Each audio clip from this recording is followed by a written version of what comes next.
Estado Nacional.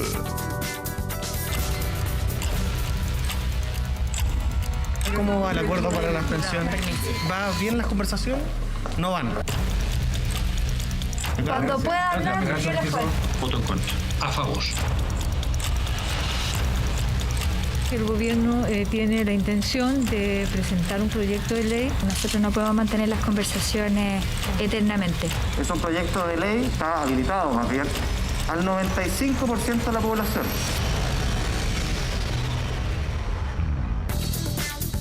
¿Cómo están ustedes? Muy buenas noches, bienvenidos a Estado Nacional a través de TVN y todas sus plataformas y Radio Duna. Nos conectamos con ustedes en esta semana que ha estado tan tensada y la que viene será algo parecido con el segundo retiro del 10%. Alguien dirá, ¿pero a qué segundo retiro se refiere? ¿Al del gobierno, un proyecto que ya está ahí sobre la mesa? ¿O al de la oposición, o al que se le llama el de Pamela Giles? No sea exactamente así, para entenderlo bien, con peras y manzanas. Hay dos. Pero algo pasó esta tarde-noche, cuando ya veníamos camino, aquí al canal estábamos. El gobierno ha decidido presentar un recurso al Tribunal Constitucional por el segundo retiro del 10%, es decir, el de la oposición, se podría decir. ¿De qué se trata? ¿Por qué hoy día? ¿Qué puede pasar? Está con nosotros uno de los protagonistas de esta historia, el ministro secretario general de la de la presidencia, Cristian Monker. Ministro, ¿cómo está, ministro? Buenas noches, gracias por estar aquí. Encantado. Bien, pues bien, con ganas de poder conversar de esta materia, aclarar puntos. Sí, pues entenderlo. Y en un ministerio que de por sí es intenso.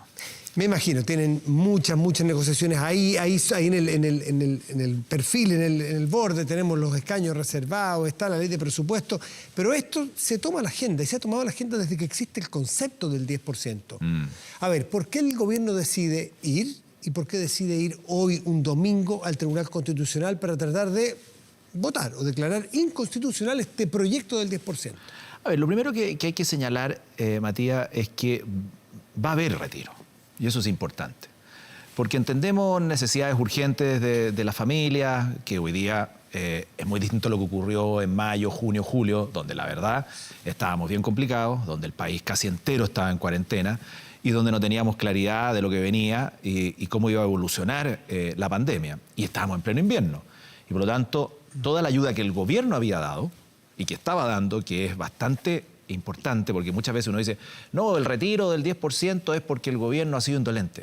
O sea, como nunca, y eso hay que reconocerlo, y bueno, no lo hemos reconocido nosotros no solamente, sino que también el Banco Mundial. Ya lo dijo esta semana, pero la oposición sigue diciendo que ustedes llegan tarde. Sí, siempre va a decir lo mismo, que va a esperar el deporte nacional de la oposición es pegarle al gobierno de turno, entonces todo así. Lo entendemos así, pero es importante. ¿Ustedes jugaron ese deporte cuando eran oposición? Nosotros cuando éramos oposición también le hicimos las cosas complejas porque había que fiscalizar de buena manera. Lo de ustedes por fiscalización y los de ahora porque es un deporte. Está bien, pero lo que quiero decir es lo siguiente. No, porque había que fiscalizar, puede ser deporte nacional, como usted quiera. Yo lo tengo que decir hoy día que estoy en el gobierno, evidente. Es que nosotros que somos los ciudadanos decimos, ¿por qué las oposiciones siempre se oponen por deporte nacional o por fiscalizar, que es una forma elegante? Y es un deporte entre ellos, y es un ping-pong. Y el resto de la ciudadanía, que el 99,9%, mira diciendo, ¿se podrán poner de acuerdo estos señores y tener oposiciones más generosas? Bueno, esto es un problema del mundo, no de Chile. Sigamos, 10%. Voy a tocar ese punto porque no lo quiero dejar pasar, porque hay una diferencia muy abismante y muy importante en lo que fuimos nosotros como oposición y fuimos capaces de ponernos de acuerdo con el gobierno en muchas ocasiones. Pero también complicándoles la vida, porque la oposición está elegida para eso, para fiscalizar, para que no se gobierne de una sola manera. ¿Para fiscalizar o para complicar la vida? ¿Son sinónimos? No, pero lógico, pero sí hay muchas cosas que son decisiones que no son las correctas. ¿Y qué tiene que hacer la oposición? Hacer su pega, fiscalizar. Lógico, fiscalizar, mirar, poner las cosas sobre la mesa. Poner mejores proyectos. Está bien. Pero complicarle la vida. Y eso es lo que estoy diciendo ahora. ¿Qué es lo que estamos haciendo ahora? Negar la sal y el agua, no conversar, no estar dispuestos a ponernos de acuerdo en cosas que son fundamentales o que son importantes. Eso es. Y yo quiero marcar la diferencia porque yo jugué un rol de opositor en su minuto y era muy relevante llevarlo adelante de buena manera. Era una oposición que también llamaba al desalojo, no nos olvidemos. Sí. Su partido. Sí. A la presidenta Bachelet. Después de muchos años de gobiernos de la Concertación que estaban muy desgastados y agotados. Y por lo tanto, había que avanzar en un gobierno nuevo. Es un tema para Sí, pero vamos al detallito, pero a mí sí. me tocó estar acá y allá y creo que ha habido diferencias en el rol que nosotros teníamos como oposición versus el que tenemos. Pero Volvamos al 10%. al tema, 10%. El gobierno ha hecho un esfuerzo importante y eso es lo primero que queremos señalar, ¿ya? Lo primero que queremos señalar, ha hecho un esfuerzo importante. Y un esfuerzo importante no solamente el gobierno, sino que también con el Congreso, con los parlamentarios. El ingreso familiar de emergencia es el mejor ejemplo. E incluso, es más, el ingreso familiar de emergencia, como se conoció al principio, a mí me tocó en el Ministerio de Desarrollo Social hacer cambios importantes, permitió de 1 millón de familias llegar a más de 3 millones de familias. 8 millones de personas han visto un beneficio como el ingreso familiar de emergencia. Insuficiente, se podrá decir que es lógico, porque no hay nada mejor que el trabajo. No hay nada mejor que la pega, no hay nada mejor que el sueldo, producto del trabajo como está funcionando y como combina bien. Pero este ingreso familiar de emergencia era una respuesta. Es cierto, incluso, se han recuperado 722.000 empleos de julio a la fecha. Eso es un dato duro. Tal cual. Y el ingreso familiar de emergencia nosotros estamos absolutamente disponibles a que opere el próximo año o cuando sea necesario. Cuando haya, por ejemplo, una comuna que entra en cuarentena. ¿Y qué vamos a hacer ahí? Bueno, un ingreso familiar de emergencia acotado a esa comuna o a esa región que entra en situación compleja. Ojalá que no sea todo el país de nuevo, pero si es necesario lo vamos a hacer, porque está probado, resultó ser una respuesta de emergencia a situaciones de emergencia, sin mucho trámite, porque al principio era con mucho trámite, después se descomprimió bastante, a través de acuerdos en el Congreso. Entonces el gobierno ha hecho un esfuerzo importante. Por eso no nos parece, y no estamos de acuerdo que nos digan que el gobierno, yo escuchaba el debate en el Parlamento, gobierno indolente, gobierno que no escucha, gobierno que llega tarde. Bueno, siempre tiene que haber disculpas para poder justificar el discurso. Pero eso es lo primero que quería decir. Y segundo, ¿por qué van al Tribunal Constitucional? va a haber retiro. Y voy a ir a la pregunta. Va a haber retiro. Porque eso va a haber. Porque es importante que la ciudadanía... El tema es cuándo, cuánto, para quién. Está bien. Y ese es un tema que tenemos que empezar a discutir a partir de mañana lunes en la Comisión de Hacienda y Trabajo Unida en el Senado. De 2 a 4 de la tarde, si no me equivoco. Se va a votar ahí. Y lo más seguro es que se llegue a un buen acuerdo a través del proyecto que nosotros presentamos, que es para la gente que lo más lo necesita. Podemos discutir si las personas de altos ingresos lo necesitan o no, tienen que pagar el impuesto. Nosotros estamos convencidos que si una persona que gana 5 millones de pesos, que son escasamente 3, 2, 1% de la población, que no lo necesita, hoy día lo está retirando y ni siquiera paga los impuestos. Es más, y todos lo sabemos, lo lleva a la APB y además gana un beneficio tributario, le llega plata de vuelta.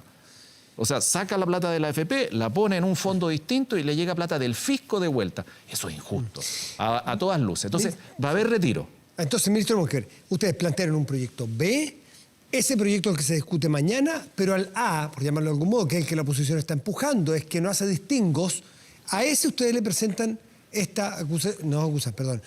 lo presentan al Tribunal Constitucional para que se manifieste que es constitucional o no, con lo cual podría quedar fuera, podrían votarlo. A ver. Usted tiene negociado el proyecto propio, ha ido avanzando, escuchaba al senador Montes hoy día. El que ustedes vayan al Tribunal Constitucional con el 10%, ¿no les va a complicar la negociación del proyecto de ustedes? Mire, lo que nosotros queremos con ir al Tribunal Constitucional no es oponernos al retiro. Por eso presentamos un proyecto. Esto es política. Y la política la buena política, tiene que darle respuesta a la ciudadanía. Y nosotros entendimos que las respuestas que había son insuficientes, está bien, hemos hecho un gran esfuerzo, pero tiene que haber respuesta. ¿Cuál es la respuesta en este caso? A lo mejor no será la mejor de las respuestas, pero hay una respuesta. ¿Sabe qué más? Pongo un proyecto en la mesa, discutámoslo con las facultades del presidente, que son las facultades que tiene exclusivas para presentar este tipo de proyectos. Entonces hay un tema de principios, que es legítimo, porque ustedes podrían, la buena política, negociar el proyecto de ustedes, van a la oposición y le dicen, ¿por qué no negociamos el mío con el tuyo? Hacemos uno en común. Pero ustedes van al Tribunal Constitucional. Y ahí voy a explicar. Que hay una señal política. ¿Y por qué vamos al Tribunal Constitucional? Porque se saltaron las reglas, porque el mecanismo no es el adecuado, Matías. Porque nosotros tenemos un sistema presidencialista. ¿Lo vamos a cambiar a lo mejor? ¿Quién sabe? Y es un principio que no se puede dejar pasar. Mire, y lo voy a explicar. A lo mejor lo vamos a discutir y lo vamos a cambiar. Pero ¿qué es lo que tenemos hoy día? Nosotros tenemos un régimen presidencialista. Y la gente nos escucha, oye, yo quiero respuesta, que presidencialista, que parlamentario. Está bien. Por eso estamos dándole respuesta. Y estamos poniendo el proyecto en la mesa. Pero, hagámoslo bien, con el mecanismo adecuado. El mecanismo que se está usando, a nuestro juicio, es saltarse las normas constitucionales. Nosotros tenemos un sistema que es presidencial, donde el presidente, el que sea, tiene la facultad A, B, C. Y una de ellas es reformar las pensiones. ¿Qué es lo que hicieron acá los parlamentarios? Dictaron una norma constitucional transitoria para que la facultad para modificar las pensiones o lo que sea en tema de pensiones la tienen ellos y no el presidente. Ya, pero si lo que quieren es el retiro del 10% de una manera más adecuada, correcto, más razonable, ¿por qué ir al Tribunal Constitucional y no negociarlo? ¿Es un asunto de principios? No, dos cosas. Primero, principios. para hacer bien las cosas, cumplir el mecanismo, y dos, darle respuesta a la ciudadanía. No hay nada más difícil que armonizar urgentes necesidades de la gente, que son complejas, con hacer las cosas bien. Y eso es lo que queremos hacer. Entonces, nosotros no vamos a negociar sobre la lógica de un mecanismo mal utilizado, que es una norma constitucional transitoria. Lo que queremos es que tengamos un retiro, tengamos una respuesta, hagámoslo bien y, al mismo tiempo, discutamos si ese mecanismo es el adecuado o no. ¿Por qué? Porque hoy día es el segundo, mañana es el tercero, mañana no pago mañana le digo al Ministerio de Defensa, a través de una norma transitoria, que le saco la mitad del presupuesto y lo aporto a una sociedad de beneficencia, o le bajo las contribuciones a uno, o le subo las contribuciones a otro. Puedo hacer lo que se me ocurre. Eso no es el sistema que tenemos. Ustedes van al Tribunal Constitucional no por el retiro, no, porque ustedes aseguran que igual se va a producir. Van por un problema de principio, cumplir la norma y la Constitución. Exactamente. Entonces, ¿por qué no fueron igual al Tribunal Constitucional con el primer 10% sí, que se vulneró al principio? Mira, es una pregunta que se nos ha hecho, pero en ese momento había una situación muy cuesta arriba en el país. Estábamos en la mitad de la pandemia. Había una cosa humana y social muy devastadora. La gente estaba virtualmente fondeada en sus casas, todos estábamos en cuarentena y muchos habían perdido la pega. Y por lo tanto, en ese minuto, desde el gobierno y el presidente y todos entendimos que no era el minuto adecuado. Porque además creímos y entendimos que era la única sola vez que se iba a sacar esa plata y se iban a retirar esos fondos. Pero esto se transformó en costumbre y se empezó a utilizar de mala manera. ¿Y no es responsabilidad del gobierno no haber hecho el punto del principio constitucional, aunque fuera impopular, aunque fuera difícil? Porque si no, abrían la puerta para un segundo que se produjo. ¿No tienen responsabilidad ustedes ahí? Siempre van a haber responsabilidades, pues, del gobierno, de la oposición, y para eso es la política, la buena política. ¿Y qué es lo que estamos haciendo nosotros hoy día? Dándonos cuenta que el camino es por aquí, pero finalmente lo que se está utilizando es un camino hacia allá, de mala manera, de manera errada. Entonces, es el minuto, cuando ya el país... Porque uno va a decir, ¿cuándo es el momento adecuado? Mucho más recuperado. Uno podrá decir en junio, otros podrán decir en mayo, otros podrán decir ahora. Bueno, fue el momento ahora donde el país está más de pie, donde estamos saliendo adelante. Ojalá no tengamos un rebrote como los que están ocurriendo en otras partes, como en Europa, donde la economía y el empleo está saliendo adelante y donde nosotros decimos, ya, ¿sabe qué más? Vamos, pero hagámoslo bien, hagámoslo de buena manera.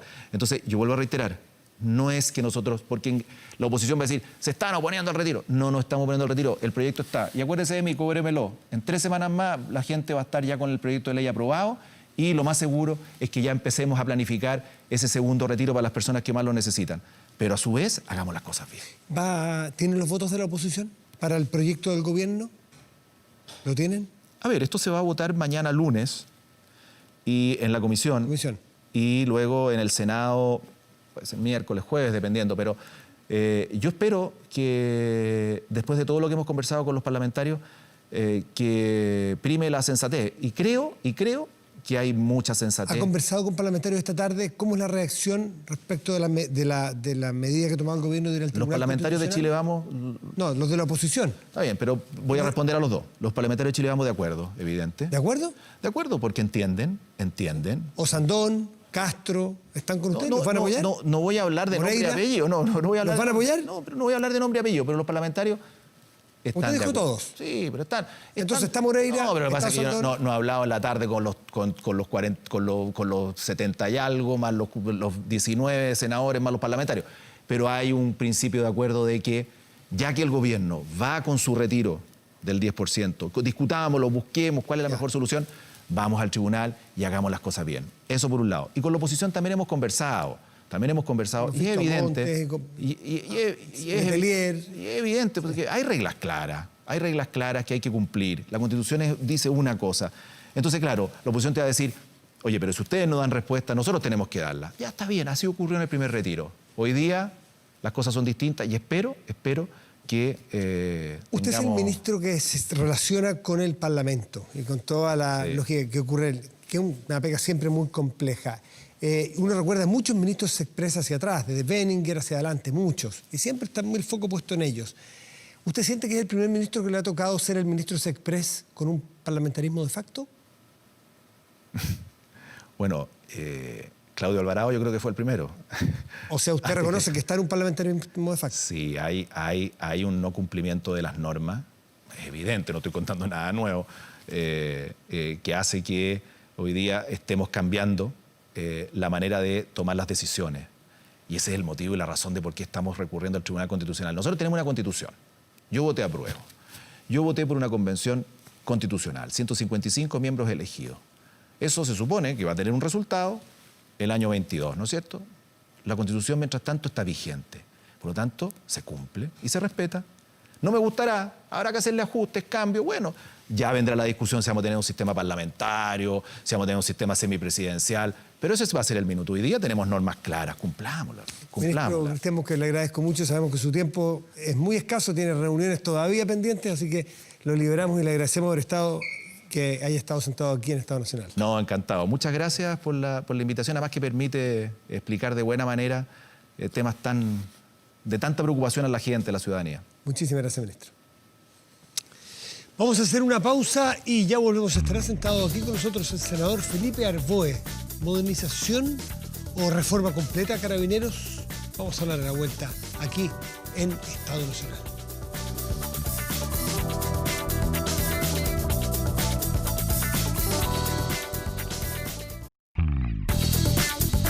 Súmate a las más de 2.500 empresas que han digitalizado su área de recursos humanos con Talana. Remuneraciones, control de asistencia, comunicaciones y más. Con Talana rediseña la forma de trabajar. Conoce más en talana.com. Les dejé presentado a nuestro invitado o anunciado, lo presentamos, es el senador del PPD por la región del Ñuble, Felipe Arboe. El senador, buenas noches y gracias por estar acá. Gracias por la invitación, Matías. Es nueva región, aún no se le olvida entrar a provincia, ahora. Pero sigo siendo senador por el Ñuble y Biobío. Sí, porque no ha cambiado todavía. ¿Sabe? 10% es la polémica, digamos, los de Carabineros, pero es que no era su tema o no era su tema específico, pero es que tengo que preguntarle a alguien de la oposición qué le parece que el gobierno envía al Tribunal Constitucional el proyecto original que emana de la Cámara de Diputados o de un grupo de diputados. A ver, yo creo que primero es extemporáneo y segundo, creo que esto va a enardecer los ánimos políticos y sociales. Creo que el gobierno probablemente no está leyendo bien lo que está pasando no solo en el Parlamento, sino particularmente en la ciudadanía. Así que eso me preocupa a mí, de verdad. Creo que es complejo porque el ambiente que uno trata de formar más bien es un ambiente de conversación, de consenso, de buscar espacios de unidad, y creo que esto va en el sentido contrario, esa es mi percepción. Y presentar un proyecto que se sabe que es una facultad privativa del presidente de la República, de quien sea, de turno, ¿eso va en contra de la forma de hacer política y buena política también? Yo he hecho mucho énfasis en que usted comprenderá que a mí no me gusta la Constitución, voté apruebo, convención constituyente, pero las constituciones hay que respetarlas y por tanto creo que es muy importante que siempre todos los sectores políticos respeten las normas vigentes. El problema que tenemos hoy día es que cuando hay un vacío de poder, alguien se lo toma. Y hoy día evidentemente el gobierno no maneja la agenda. En su oportunidad, recuerda usted que se la tomaba el Poder Judicial a través de un conjunto de fallos que creaban derecho. Hoy día probablemente se la toma el Parlamento, haciendo un conjunto de proyectos, digamos, más bien y manejando la agenda. Y vemos un gobierno más bien reaccionando a una agenda. Y eso es extremadamente complejo, digamos. Pero se justifica, aunque sea un vacío y un error del gobierno, ¿se justifica enviar proyectos que sean privativos de la facultad presidencial? No, yo creo que no se justifica, no. Porque las normas constitucionales, las normas legales están para cumplirlas. ¿Y votar a favor se justifica? ¿Se puede si no es justificable? Lo que pasa es que hay que revisar bien si es que está o no dentro del ámbito de competencia del Parlamento, y eso es cuestionable, es discutible. De hecho, hay parlamentarios y hay abogados que sostienen una tesis y otros que sostienen la otra. Y por tanto, el gobierno lo que ha decidido, a mi juicio extemporáneamente, es recurrir al Tribunal Constitucional para que zanje esa diferencia. Ahora, mi percepción es que eso va a generar otro problema más y que va a aportar aún más a deslegitimar al Tribunal Constitucional. Los tribunales constitucionales, como dijo el expresidente del Tribunal Constitucional alemán cuando vino a Chile a darle clase a los ministros, les dijo, mire, este es un partido de fútbol. El Tribunal Constitucional es el árbitro. No puede jugar el partido y pretender meter goles. Y en Chile muchas veces tratan de meter goles y eso no es adecuado porque desnaturaliza el debate político y jurídico que existe entre el Parlamento y el gobierno. Y el proyecto de 10% que presenta el gobierno, que por presentarlo el gobierno es constitucional, ¿le parece un buen proyecto técnicamente o mejor que el que venía de la Cámara de Diputados? Tiene la virtud, creo yo, de exigirnos el pago de impuestos a los que ganamos más. A mí me parece completamente inconsecuente desde el punto de vista incluso doctrinario del mundo de la izquierda plantear una exención tributaria a aquellas personas que ganamos más. si en definitiva aquí esto va a generar una deuda aproximada de cerca de 40.000 millones de dólares. Por lo menos aquellos que ganamos más deberíamos pagar impuestos por un retiro, de lo contrario, en la práctica es una especie como de subsidio del Estado a los más ricos. Pero tiene el problema de que hay que devolver esto. Entonces hay una especie como de préstamo con pago de impuestos, algo medio raro, ¿no? En consecuencia creo yo que eso no va a tener modificaciones. Quiero entrar al tema de Carabineros, que usted ha sido de los que más, fue subsecretario, pero en un grupo transversal con gente de todos los sectores y parlamentarios, técnicos, centros de estudio, respecto a un tema que ha sido prioridad, al menos en el discurso, pero sigue generando muchos problemas y es Carabineros y la necesidad de tener un mejor cuerpo de Carabineros. Esta semana vimos lo de Talcahuano, vimos la salida del general director, en fin. ¿Cuándo y qué falta para que haya voluntad política para realmente avanzar? Toda democracia requiere una policía legitimada, apegada a la ley, respetuosa a los derechos humanos y eficaz. Y el problema es que en el último tiempo hemos visto que lamentablemente Carabineros no ha tenido estos atributos. Al contrario, ha tenido un conjunto de problemas de violación a los derechos humanos, de ineficacia, etcétera, que tienen, a mi juicio, medio arrinconada a la institución. A una institución que, ojo, cumple roles mucho más allá del orden público.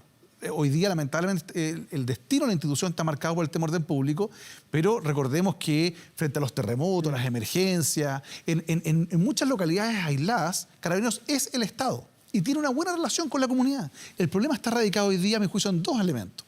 El primero, el que dice relación con el tema orden público, que la formación evidentemente no es la adecuada. Y en segundo lugar, en materia de seguridad pública, donde estamos viendo que lamentablemente están creciendo ciertos delitos en ciertas zonas y eso es un problema. Lo que le entregamos al presidente el día 30 de enero fue la propuesta más ambiciosa de 1990.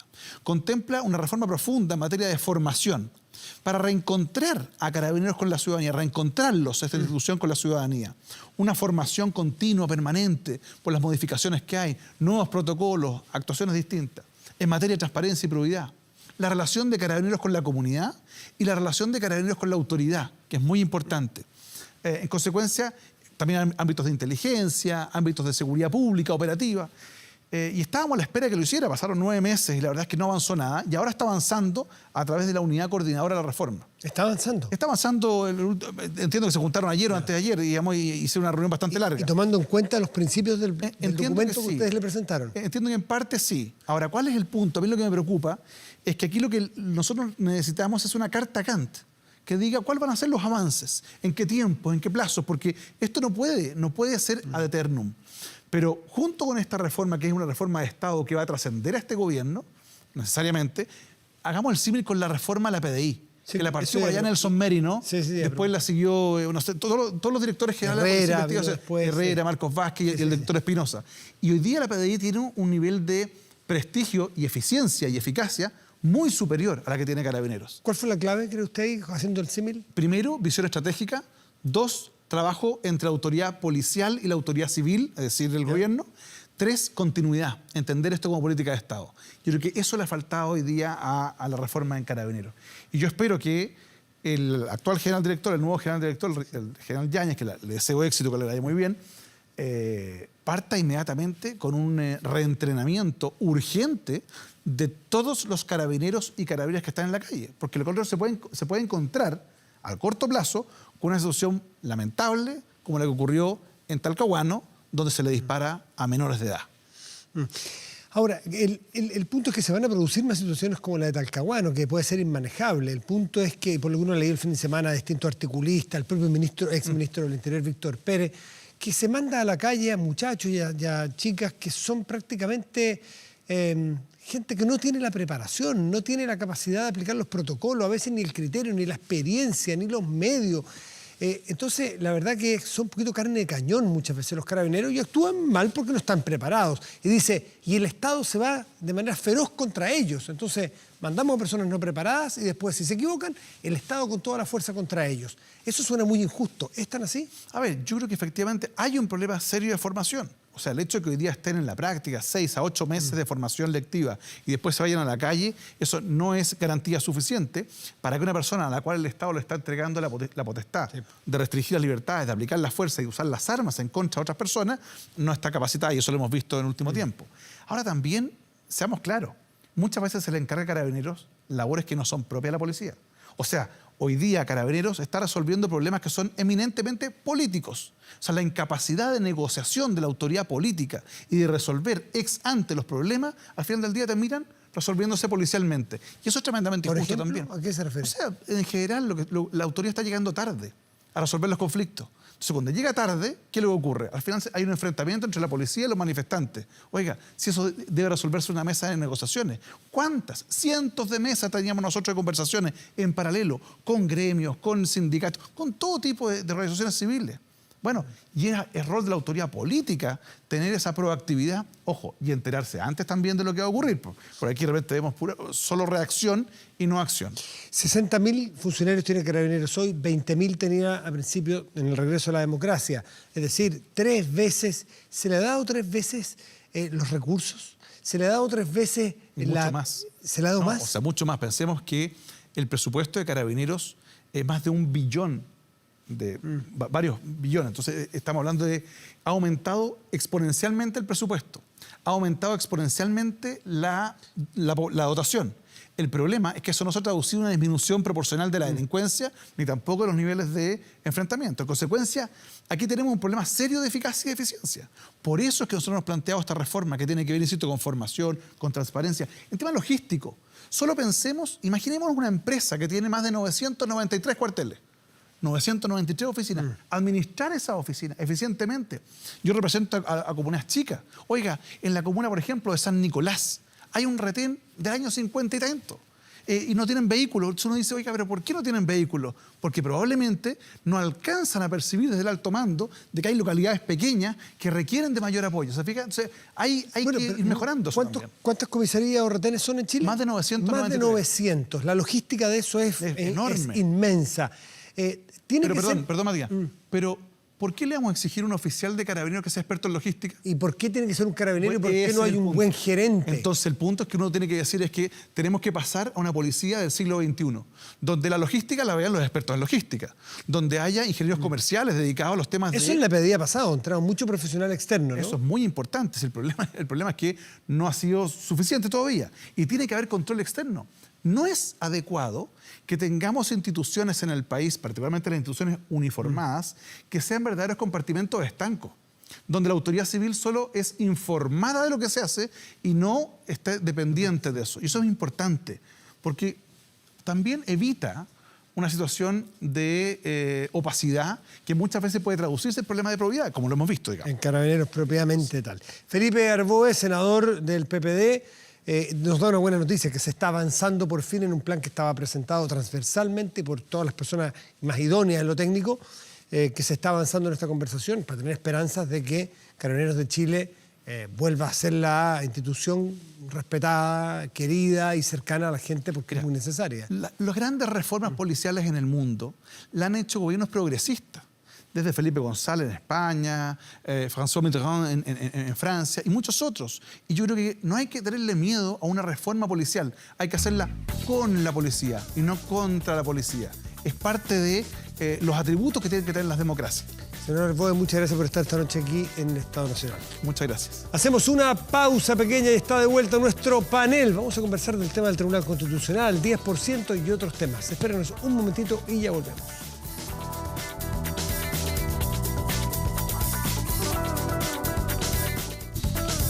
Estamos de vuelta en Estado Nacional y presentamos de inmediato a nuestro panel. Nos acompaña Nicolás Eizaguirre, ministro de Hacienda. Nicolás, buenas noches, gracias por estar aquí. Hola, Matías. Elisa Walker, abogada y de Libertades Públicas. Gracias por estar aquí. Muy buenas noches, Elisa. Hola, Matías. Bettina Horst, que es la directora de Políticas Públicas y Libertad de Desarrollo. Bettina, gracias. Muy buenas noches. Buenas noches. Y Bernardo Larraín, presidente de la SOFOFA. Bernardo, gracias. Muy buenas noches por estar Gracias a ti, aquí en la Matías. mesa. Buenas noches. ¿Qué les pareció que el gobierno esta tarde anunciara que va a llevar al Tribunal Constitucional el proyecto del 10%, el de la Cámara de Diputados, que ya está aprobado? Y bueno, aquí veíamos que el propio senador Arboe recién decía que eso puede enardecer la posibilidad de llegar a acuerdos en un proyecto de pensiones más grande e incluso del retiro del 10% que envió el propio gobierno. Nicolás, tú que tienes experiencia como ministro en esa área también. Yo creo que el principal problema, Matías, lo ha dicho mucha gente, pero cuando tú estás en medio de una crisis, la oportunidad es de la esencia de la solución. Y cuando llegáis tarde, está re difícil que las personas abran sus mentes a buscar consensos. Entonces, en ese ambiente enrarecido, no creo que ir al Tribunal Constitucional ayude a buscar consensos. ¿Betina, ya hay que defender los principios y hay que ir, aunque te cueste tu otro proyecto? Lo que pasa es que yo creo que acá hay que verlo de una forma más integral, ¿no es cierto? Porque esto no es solamente respecto de esta reforma constitucional ahora para permitir un retiro del 10%, sino que hay que tener una mirada más amplia. Y ahí lo que hoy día se está planteando, lo que hoy día se observa desde el Parlamento es una forma de eludir la Constitución para poder avanzar con una agenda respecto a la cual el Parlamento no tiene facultades, que son materia de iniciativa exclusiva del presidente, modificaciones a los regímenes previsionales, etc. Entonces, hoy día se está instalando, ya fue con primer retiro, pero como el gobierno en ese momento entendió que era por una sola vez, no iba a ir al Tribunal Constitucional, pero ahora estamos viendo esta reforma constitucional por segunda vez, estamos viendo la imposición de un impuesto al patrimonio, también vía reforma constitucional. Entonces hoy día lo que vemos en el fondo es que se están llevando materias que no son de la Constitución, que son de órganos de norma de rango legal, a la Constitución precisamente para saltársela, para eludirla. Entonces yo creo que es muy complejo, sobre todo para el futuro de la discusión que tengamos en el país, en el Parlamento, el Ejecutivo y la sociedad en su conjunto, de qué normas vamos a respetar. Y ahí yo creo que es muy complejo dar la señal que la Constitución hoy día en el fondo no vale. Porque así como esta tiene que valer, también tiene que valer la del día de mañana o la nueva que se escriba. Entonces, el precedente que se marca hoy día es muy complejo y me llama la atención las palabras del senador Arboe, decir de que esta amenaza, bueno, si ustedes van al Tribunal Constitucional va a ser muy difícil una reforma en materia de pensiones. Yo creo que ahí estamos comparando, estamos juntando dos elementos que no tienen que ver y en el fondo hay que avanzar en cada uno de los puntos por separado. Bernardo, ¿qué te parece a ti la acción del gobierno? A mí me parece coherente con lo que ha dicho, digamos, en el sentido de, y creo que hay que separar el análisis político, en el sentido de que ir al TC sería en el fondo malo para la pretensión del gobierno de llegar a un acuerdo. Eso es un tema completamente distinto a, por así decirlo, ponerle un freno a esta manera de hacer política, que es colgándole a la Constitución artículos transitorios para evadir una prerrogativa que hace mucho tiempo en Chile está en manos del Ejecutivo. Esto no es una invención de la Constitución del 80. Esto existe en muchos países del mundo. Y yo te aseguro que las chilenas y chilenos estarían de acuerdo en que, por así decirlo, el gasto fiscal esté manejado desde una mano, que es el Poder Ejecutivo, y que no esté, por así decirlo, definido por 155 diputados. Entonces, yo creo que es una cuestión bien de fondo esto, digamos. En el fondo, yo encuentro, más allá de que puede haber una razón técnica jurídica para que sea posible hacer lo que se está haciendo, desde el punto de vista del espíritu, agregarle artículos transitorios cada vez que se requiere una asistencia a la familia chilena me parece completamente aberrante. Por lo tanto, ¿a dónde se va a discutir esto si no en el Tribunal Constitucional?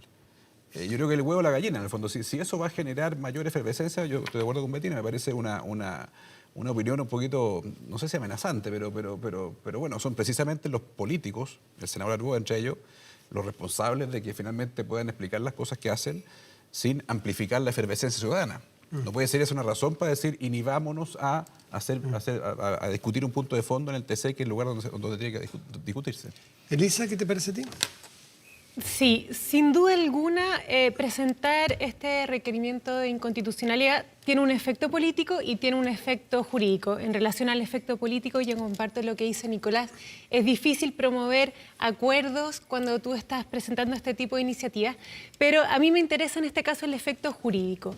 Y yo creo que es importante tener presente, yo creo que esta iniciativa es constitucional, que efectivamente hay límites en nuestra Constitución actual en cuanto a materias de iniciativa legal que tú puedes presentar, pero aquí estamos frente a una reforma constitucional y la idea de resguardar la iniciativa legal, o sea, establecer que hay ciertas materias que tienen que ser iniciativa de ley, tiene por finalidad evitar que los gobiernos utilicen su potestad reglamentaria para regular ciertas materias, o sea, que sea a través de un decreto y que no sea a través del el ejercicio de deliberación democrática que se hace en un Congreso Nacional que tú resuelvas ciertas materias. Pero justamente como en este caso estamos frente a una reforma constitucional, no habría problemas de constitucionalidad. Y también es importante recordar que esta no es la primera vez que se regula una... Nos puede gustar el fondo del asunto, ¿verdad? Podemos encontrar apropiado o inapropiado que se use el 10% para efectos de resolver una necesidad actual, pero creo que es complejo que un mismo gobierno que promulgó y publicó una ley que tenía el mismo contenido y el mismo sentido, ahora establezca establezca que esta no es constitucional y recurra al tribunal para objetar la misma. ¿Me puedes dejar? Pero, por porque tú me preguntaste si yo creía que Sí. esto iba a enardecer los ánimos.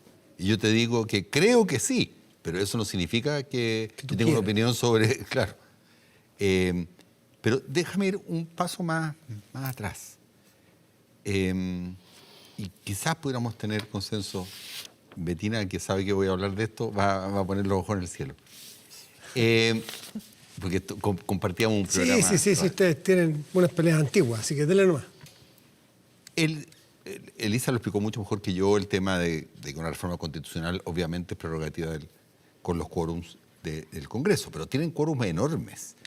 Y esos quórums enormes, ¿por qué se logran? Esa es la pregunta. Y se logran porque tú no puedes tener gobernabilidad en un país donde tienes un régimen político en que el presidente tiene una doble minoría. Tiene minoría en la ciudadanía, ya vemos las encuestas, en la primera vuelta sacó 36%, y después tiene una enorme minoría en el Parlamento. Entonces lo dijo el propio ex ministro Alvarado, hoy senador. Dijo, bueno, cuando se acercan las elecciones cada uno vela por sí mismo.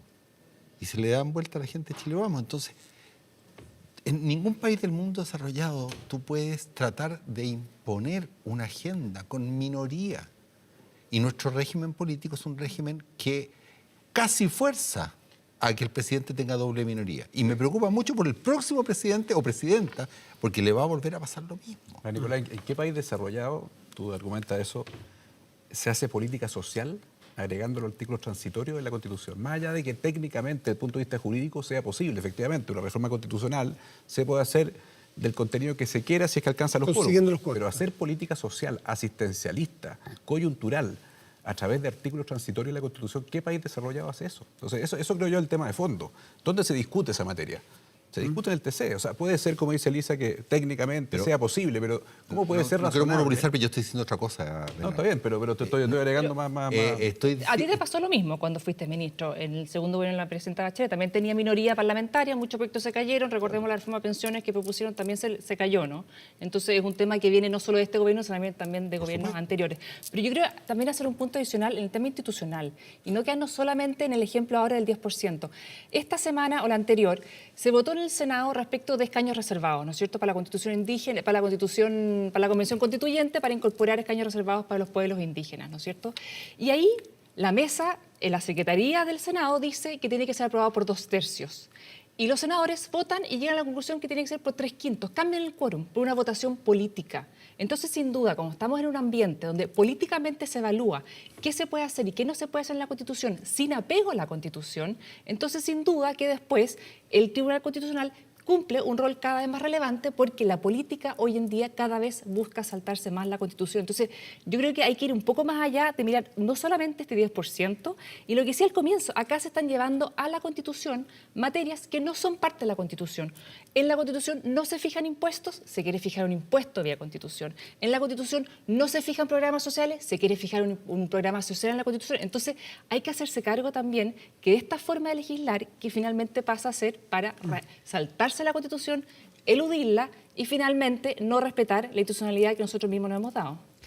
Creo que es interesante ese punto porque creo que hay elementos básicos que tienen que estar en una constitución. El diseño del poder, del gobierno, facultades, ¿verdad?, del gobierno, del Congreso Nacional, tal vez el marco valórico de cómo se define una sociedad, cómo se representa, cómo se sueña también, pero no hay un límite en cuanto a cuáles son, no hay un límite máximo de cuántas son las materias que no pueden estar en una constitución. No hay materia, uno puede discutir cuál es el mejor diseño de una política pública. Y obviamente yo no creo que todas las políticas públicas tengan que regularse en una constitución, ¿verdad? No promovería ese tipo de iniciativa. Pero otra cosa es decir que hay materias que no pueden estar en una constitución. Y lo cierto es que en ese sentido no hay una restricción, más allá que encuentres que es la mejor o la peor forma de diseñar una ¿Pero tú política. estás de acuerdo que esté un Betina. impuesto en la Constitución o que esté un programa social en la Constitución? Está bien, uno puede diferir respecto si lo encuentra una buena o mala idea el retiro del 10%, pero vamos solamente al tema jurídico. ¿Corresponde que un programa social esté definido en la Constitución? Desde una perspectiva jurídica, no hay límites en cuanto a cuáles son las materias que deben haber una Yo creo que esta salvo cuando- Constitución, sí, sí. creo que hay 5 años atrás la habría sido totalmente Estamos con distinta. el sillón de Donoto. Si yo insisto, mira, si tú me preguntas a mí, si en una nueva Constitución soy o no partidario de que el Parlamento tenga iniciativa de gasto, te digo no. Yo creo que uno de los elementos centrales es que esto esté en el Ejecutivo.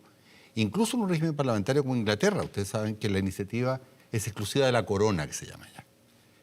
En Estados Unidos, no obstante, el Parlamento sí tiene iniciativa de gasto. Y cada vez que el Parlamento se pone un poquitito popular, por así decirlo, tiene que sacar un acuerdo para que no tenga iniciativa de gasto durante algún tiempo, porque la deuda comienza a bajar la fiebre. Identificar el gasto, identificar de dónde se financia. Acá estamos en el peor del parlamentarismo, porque nos hacemos cargo de la parte agradable, la parte popular, pero nadie se hace cargo en el Parlamento de cómo se financia, los efectos de mediano plazo. Entonces acá Bernardo tenía un es la peor punto. cara. Pero es que no me dejó hacer el punto. Es que si está establecido, No, insisto, mira. puedes cambiar la Constitución y cambiar lo que Nicolás dice que no hay que cambiar, que es la iniciativa exclusiva de gasto.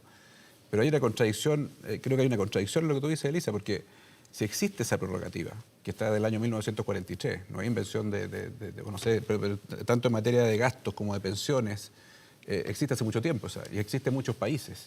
Entonces, si existe eso explícitamente, claro, tú puedes agregar en la Constitución vía artículo transitario algo que lo elude, pero es una contradicción con lo que existe, con lo que preexiste. O sea, si en el fondo la Constitución estableció que es exclusivo del Poder Ejecutivo ejecutar gasto público, que además yo creo que los chilenos lo entenderían, porque básicamente es lo mismo que hacen los dueños de casa, digamos. Ellos planifican en el fondo los gastos en función de sus ingresos y no quisieran que eso estuviera en manos de 155 diputados en el Parlamento. Entonces, yo creo que es bastante razonable y es muy compartido por muchos países que exista iniciativa exclusiva de gasto del presidente de la República. Entonces, ¿cómo puede ser razonable que argumentando que técnicamente es posible reformar la Constitución cumpliendo los quórum, tú puedes agregar cualquier cosa, incluso aquellas cosas que contradicen lo que la misma Constitución Desde el establece? punto de vista legal, tal como tú dijiste, y la Elisa lo sabe mejor que cualquiera de nosotros, o por lo menos que yo, es perfectamente legal. ¿Es bueno? Yo creo que no. Por eso Pero déjame hacer la es una alusión. Don Nicolás, Nicolás. Pero fíjate que te estoy concediendo Sí, que pero- para mí es importante que la iniciativa de gasto sea exclusiva del Ejecutivo. Y por razones que son muy estudiadas en la literatura, porque hay lo que se llama inconsistencia dinámica o miopía por parte del Parlamento. Ellos no pagan la cuenta si es que las finanzas públicas se desbaratan. No obstante, preguntémonos por qué ocurre. Entonces, lo que yo los quiero invitar a pensar... ¿Por qué ocurre, Nicolás? Porque nosotros ¿Populismo? tenemos un régimen político que genera una doble minoría en el gobierno. Tiene minoría ciudadana y minoría en el Parlamento. Entonces, el sistema se desborda. Los incentivos están mal puestos. En los regímenes parlamentarios, el gobierno tiene que tener mayoría en el Parlamento. Y si esa mayoría quiere ir a otro lado, lo que quiere el Ejecutivo, cae el gobierno. Pero no puede ser posible tener esta especie de compresa en el Ejecutivo, que trata de decir, no. Si tiene minoría, los otros lo van a pasar por Bettina, arriba. ¿te parece un tema de diseño o tú abiertamente crees que también aquí hay matices de populismo que se A cuelan? ver, es que lo que pasa es que yo creo que son una la discusión del parlamentarismo versus presidencialismo que vamos a tener en el país en los próximos meses, ¿no es cierto?, con la constituyente. Pero otro tema ahora es cuál es el instrumento que requerimos como sociedad para ayudar a la gente hoy día en esta época de pandemia, ¿no es cierto? Y ahí hoy día la verdad que cuando uno ve la discusión parlamentaria, algunos dicen, no, es que el segundo retiro, hay que avanzar en el segundo retiro porque el ingreso familiar de emergencia se acabó. Bueno, la gente que tenía recursos en las AFP y que era parte del ingreso familiar de emergencia probablemente ya retiró los recursos en el primer retiro. Entonces, a ellos el segundo retiro no les afecta. No hay ningún análisis, no hay ningún estudio, no hay ninguna cosa seria para poder decir este es el mejor instrumento para ayudar a este tipo de gente o a este sector de la población. Eso no existe. Entonces, ¿qué se hace? Se avanza en una reforma que es tremendamente popular, que sabemos que más de la mitad de la gente que va a retirar recursos en un eventual segundo retiro es gente que no ha perdido el trabajo, gente que no ha tenido una caída en sus ingresos y gente que además, tal como está planteada la reforma constitucional, no va a pagar impuestos que deja recaudar el fisco y que en monto de recursos es equivalente a lo que se pagaron en 6 meses en el ingreso familiar de emergencia. Entonces, hoy día la reforma constitucional es una reforma populista y no le llega recursos a los que realmente Elisa. hoy día requieren nuevos programas, nueva focalización. Elisa. hay dos elementos en este debate. Por un lado, el tema de la necesidad. Sabemos que tenemos una crisis económica, que tenemos la pandemia, y eso es una realidad indiscutible. Pero hay otro elemento del debate, que es el sistema de pensiones. Y nosotros también sabemos que en esta discusión no es solo la necesidad que existe y que yo creo, ahí como dice Betina, que es importante, por ejemplo, que las personas que retiren, pero que tal vez no necesariamente se han visto afectados sus ingresos durante esta pandemia, paguen un impuesto que corresponda para efectos de entender que ese retiro es una utilidad. Y en ese sentido yo estoy de acuerdo también con esa iniciativa y espero que se apruebe en el Senado. Pero acá también hay una discusión sobre pensiones y también sabemos que es el desgaste del diseño del sistema de pensiones que hace que sea menos defendible, ¿verdad? Porque hay una falta de legitimidad en general hacia ese sistema. Y ahí lo que preocupa también, con todas estas tensiones políticas, con todo lo que decía Nicolás de las dificultades que tenemos en el Congreso, preocupa de sobremanera cómo se ha postergado la discusión de pensiones. Nosotros, en los últimos años del gobierno de Presidenta Bachelet, se presentó un proyecto de ley. Se presentó un proyecto de ley que cuando asumió el presidente Piñera se paralizó la discusión, se presentó otro proyecto de ley nuevo y resulta que después de que ya han pasado, ¿cuánto, Nicolás? 3, 4 años, y te pregunto porque tú eres ministro de Estado. Se rechazó, ese proyecto se rechazó. Ese proyecto sí, se rechazó. No es que haya estado durmiendo y lo retiró el presidente Piñera. Mira, lo rechazó el Congreso que estaba en contra segundo. No se rechazó. Se perdió la primera discusión en la Cámara de Diputados cuando se discutió la posibilidad de crear en la Constitución una comisión técnica que iba a ser la que iba a administrar estas cotizaciones adicionales, ¿verdad? Entonces llevamos 3, 4 años sin avance alguno en el sistema de pensiones y vemos hoy en día parlamentarios que hablan, vamos a tener un nuevo sistema que va a ser intrageneracional, va a tener elementos intergeneracionales, va a tener un comité especial que va a administrar este 6% adicional. Bueno, son los mismos elementos que están en el gobierno de la presidenta Bachelet. Y yo creo que la reforma, Elisa. Varios elementos. Pero bueno, está bien. Si las dieran. Y el punto es cómo pasan pero, Elisa, tantos años. No, llevamos 12 años, 12 desde el 2008 que ya sabemos lo que hay que hacer. ¿Por qué el proyecto de la presidenta Bachelet, que me tocó llevarlo a mí, así que me lo conozco al revés y al derecho, y efectivamente el del 6% es un poco distinto, como dice Betina, se rechazó? Con algunos votos en contra de la nueva mayoría y con todos los votos de Chile Vamos. Vino este gobierno, se armó el problema y el gobierno presentó un proyecto que era incluso más pasado que el... ¿Pasado de qué? El más socializante, más de solidaridad. Con más solidaridad. Eso. Pero Nicolás, preguntarle pero déjame terminar. Y bueno, lo rechaza la oposición de ahora. Porque tenemos un sistema con los incentivos mal diseñados en que la oposición va a tratar de sacar al gobierno de turno siempre. Entonces, ¿por qué la gente protesta en la calle? Porque discuten un gobierno, otro gobierno y los problemas no se solucionan nunca. Bernardo, si hoy día echáramos el tiempo atrás y Nicolás Izaguirre fuera ministro y fuera con ese mismo proyecto, tú, con lo que ha pasado después, esto es pura ficción, ¿tendrías una mirada distinta? Y tú, Betina, ¿tendrías una mirada con más apertura a leer lo que planteó la presidenta Bachelet en su momento?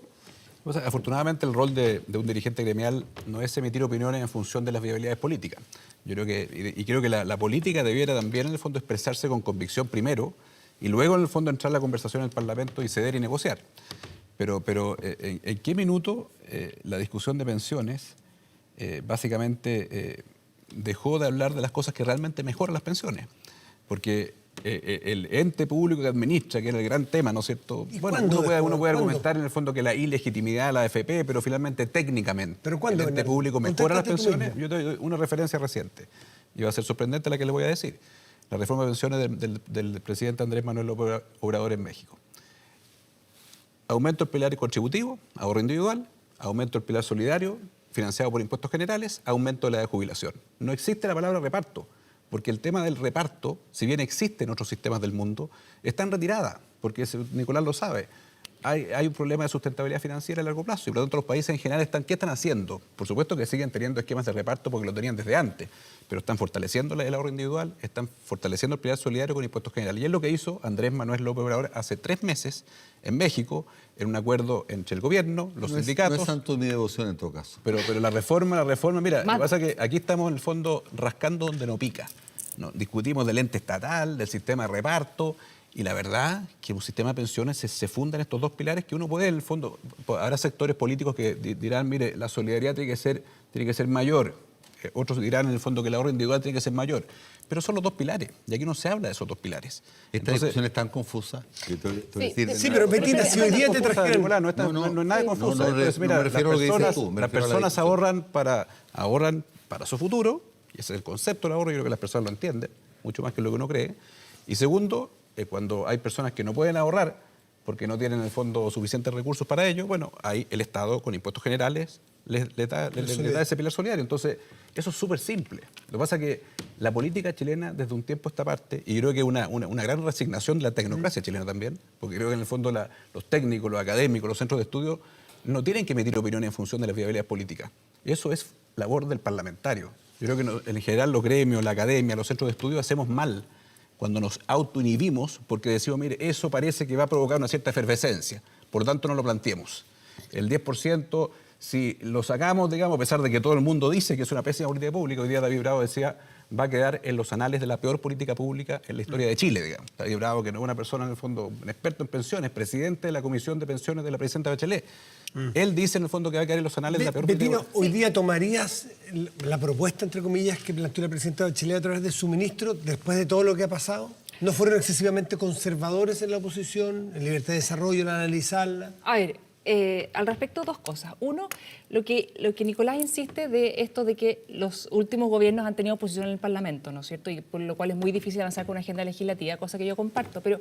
No, la tuvo Alessandra Rodríguez, la tuvo Frei Montalva. No, pero espérate, Nicolás. No, lo que pasa es que esto ha sido peor aún, porque recordemos que el año 2019, después de un año de tramitar la reforma previsional que había presentado el presidente Piñera al Congreso, se llegó a un acuerdo con la democracia cristiana en la Cámara de Diputados y se sacó adelante y se aprobó la reforma y se fue al Senado. Llega al Senado y el mismo partido la desconoce. Entonces, en ese contexto ya no es solo un problema de institucionalidad y de los incentivos que hay, sino es que también de cómo la gente actúa en política. ¿Vale tu palabra o no vale tu palabra? Entonces, ha sido muy difícil al respecto. Respecto a lo que tú dices, si la propuesta de ese entonces la presidenta Bachelet... Hoy día la tomarían, ¿no? Es que, a ver, a mí no me gusta, así como tampoco no me gusta la propuesta que finalmente salió desde la Cámara de Diputados, ¿no es cierto? Hoy día yo puedo entender si es que esa es la viabilidad política, tendrá que salir esa, pero a mí no me gusta porque, como bien dice Bernardo, en forma muy coloquial, se rasca donde no pica, donde no pica. Entonces, yo siento que acá... hemos tocado, por ejemplo, la de jubilación. Tema poco popular. Sí, y yo creo que también es importante empezar a hablar de la propuesta que hoy día ha planteado la oposición, ¿no es cierto? Estos 6 puntos adicionales que se van a este fondo de ahorro colectivo. Primero que nada, la gente tiene que entender que hoy día ellos saben que sus recursos están en sus cuentas personales de ahorro en las AFP, ¿no es cierto? El día de mañana, ese 6% adicional se va a un fondo colectivo respecto del cual él no va a poder retirar el día de mañana si tiene un cáncer terminal, él no va a poder retirar el día de mañana si es que algún político populista le permite sacar para un programa social, porque es una cuenta respecto a la cual te dan un vale por, no es tu plata. Primera diferencia. Segunda diferencia, a la gente no le van a atribuir el total de lo que cotiza, una parte solamente, ¿no es cierto? Dependiendo de cuál es tu renta, la mitad de la población que va a cotizar a ese fondo colectivo no se le reconoce el total que cotiza, sino es que una parte solamente. Y el resto se va a pagar pensiones de terceros. Y en tercer lugar... Betina, ¿estás haciendo una caricatura? No estoy haciendo una caricatura. Por supuesto. Desde el proyecto. Y por último, Nicolás, hoy día la gente cuando tiene sus recursos invertidos en la AFP recibe el 100% de la rentabilidad que genera ese fondo. En este nuevo esquema que se está proponiendo, una parte de esa rentabilidad queda para el afiliado y la otra parte para que el fondo colectivo. Vamos a ir a hacer una pausa a la vuelta sobre caricaturas y demás. Nicolás Izaguirre va a hablar. Espérenos un momento.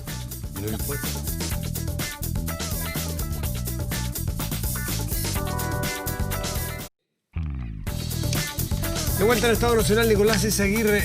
Betina Jorge hizo una caricatura sobre el tema de pensiones. O sea, al plantear que en el fondo el 6% hice un seguro colectivo, es como que le saquen la plata a la gente, yo digo que eso no es así, es un seguro colectivo. Y si tú lo financiaras con fondos públicos de la nación, también le van a sacar a la gente mediante impuestos. Son dos fórmulas, esto está súper discutido en la literatura, hay países que financian estos fondos comunes, solidarios, seguros colectivos, con cotizaciones, otros lo hacen con rentas generales. Son dos alternativas perfectamente viables y no es que una le saque plata a la gente y la otra no. Perfecto.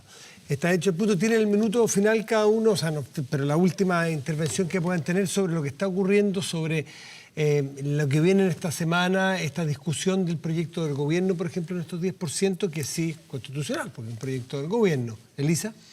Bueno, como yo decía, el proyecto es constitucional. Y me quedé pensando en la conversación que tuvimos en el bloque anterior sobre las mayorías y minorías en el Congreso.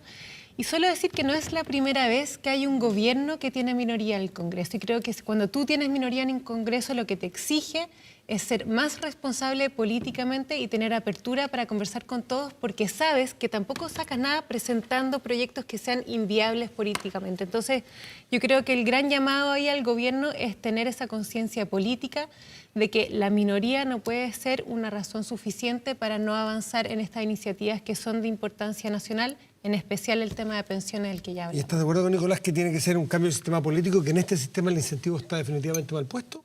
Claramente en el debate constitucional uno de los debates principales va a ser el cambio político, pero eso no quiere decir que ahora la situación va a estar paralizada. ¿Bernardo? Mira, yo diría que aquí hay tres procesos bien relevantes que están ocurriendo en Chile los próximos 2 años. Primero, el proceso legislativo, ¿no es cierto? Eso va a seguir ocurriendo mientras tenemos la discusión constitucional. Segundo es precisamente el proceso constitucional. Y tercero, uno que no se debate mucho, es la recuperación económica. Estas tres cosas tienen vasos comunicantes. Si en el fondo, más allá de la política pública en particular que estemos analizando, como el 10%, que yo considero que es una mala política pública, en el fondo la forma como se está haciendo el proceso legislativo tiene mucho más impacto en la recuperación económica y social que, ¿no es cierto?, tal o cual política pública. O sea, si ustedes ven en el fondo lo que está pasando con muchos inversionistas extranjeros en Chile. Recién una empresa española muy grande que invirtió hace 6 años en Chile, se compró la Compañía General de Electricidad, dijo en ese entonces que venía a Chile con un horizonte a 30 años plazo y 6 años después decide vender. ¿Y qué dice el gerente general de la empresa? Dice, por incertidumbre regulatoria. Porque están viendo en el fondo es completamente legítimo que hayan distintas posturas políticas, solidaridad en el sistema de pensiones, ahorro individual, pero la forma como se está procediendo, el no sopesar la evidencia, el análisis técnico, el bypassear, creo yo, la Constitución, más allá de que la vamos a reformar, bueno, mientras tanto sigue vigente. Eso creo yo que está generando básicamente cortapisas al desafío más relevante, ¿no es cierto?, que es recuperar nuestra economía. ¿Por qué? Porque eso va a permitir en el fondo finalmente entregarle en el fondo trabajo a las personas, que es la única forma sustentable a largo plazo en el fondo para que puedan, o sea, no pueden depender del asistencialismo del Estado eternamente. Bettina Holz. Sí, 2 temas. Yo creo que nos pasamos todo el programa hablando de la reforma constitucional del 10%, pero la verdad que el foco hay que dejarlo, hay que plantearlo en respecto de cómo ayudamos a quienes hoy día lo están pasando mal. Y la verdad que eso no hablamos nada, quizás en otra oportunidad. Pero obviamente el oponerse al retiro del 10% no significa que uno quiera apoyar programas de ayuda a distintos sectores que hoy día lo están pasando mal. El empleo se está recuperando, pero eso va a ser lento, por lo cual hay que entregar algún tipo de ayuda en ese sentido.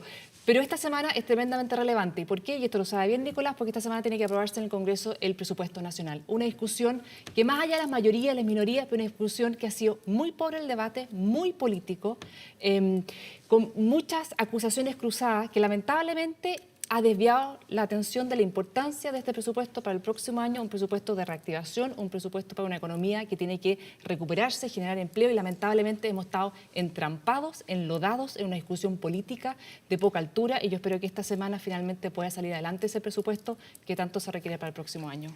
¿Me hay un segundo? Sí, por supuesto. Porque yo trataba de hacer una conversación buscando más bien acuerdo.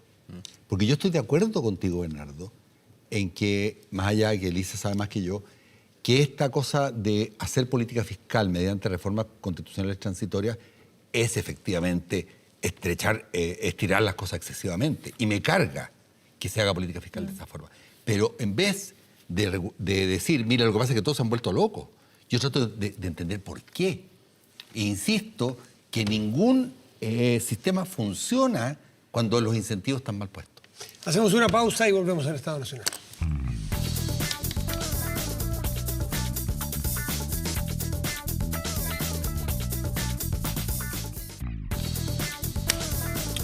Y volvemos para despedirnos y agradecerle a nuestros panelistas de haber estado esta noche en este diálogo tan interesante y profundo. Así que se le agradece a Bernardo Larraín. Gracias, Bernardo. Betina, Horst, Elisa Walker, Nicolás Aguirre. Gracias por estar esta noche aquí. Y gracias a ustedes por la paciencia. Nos reencontramos el próximo domingo después del Noticiero Central. Buenas noches. Gracias.